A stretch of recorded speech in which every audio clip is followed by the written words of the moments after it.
Hello there, folks, and motorized bike enthusiasts, friends, hobbyists, petroleum engine lovers. I've got a new idea today, and it's about wet clutches. I remember Ellie Hoover having a video describing the orange pads he had at one point to be rubber-like or something like that, or to have some kind of rubber pads. Forget if they're orange or black, something like that. But they weren't that cross-hatch pattern that the YD100s come with, or the better clutch pad or whatever. And because they're rubber, I was wondering, could we use those in a wet clutch and drill out a hole in the clutch cover and just fill that bad boy with some kind of oil, clutch fluid, whatnot, or pack it to the brim with grease or something like that. Obviously not grease. We would use some some kind of oil or clutch oil. But I was you know I was thinking about that, and the reasoning for that is, I believe this motor should just last just as long as a four-stroke or whatnot, and have very wonderful lubrication and points. It doesn't allow itself to get lubrication, regularly.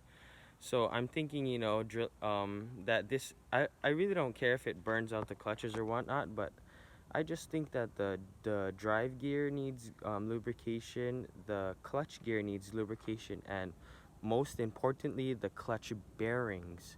Not the bearings of the motor, but the actual clutch bearings.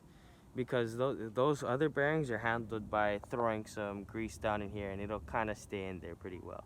If you pump in a bunch of grease, I'm sure the bearings will be lubed enough for, or maybe the same idea, we should drill another hole in there and just shoot some oil in there every time we start up a ride.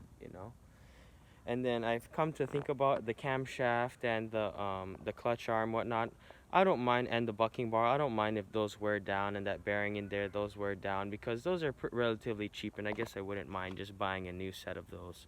But as far as the clutch gear and stuff, I know those are a little more expensive and more tedious to install and replace. So I feel as though, why not just throw in some oil and change it every couple of times instead of having to order and buy new assemblies and put crap back together because the gear stripped or whatnot. Or maybe this isn't even a wear and tear point besides the clutch bearings, and maybe, or like other videos have shown, like some of the clutches seem like they have less bearings.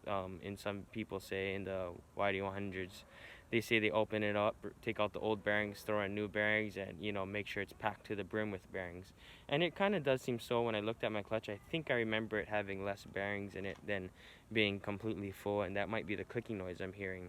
Or it's still leftover debris from the old wrist pin clip in there that's just like turning around in the crankcase, which I don't mind as long as it just stays in the crankcase and it doesn't come up to the piston again and fuck the whole top assembly up. But yeah, that's that. And then I did read some online forums about wet clutches, saying that one guy got it to work by using cork. He cut cork in the shape of the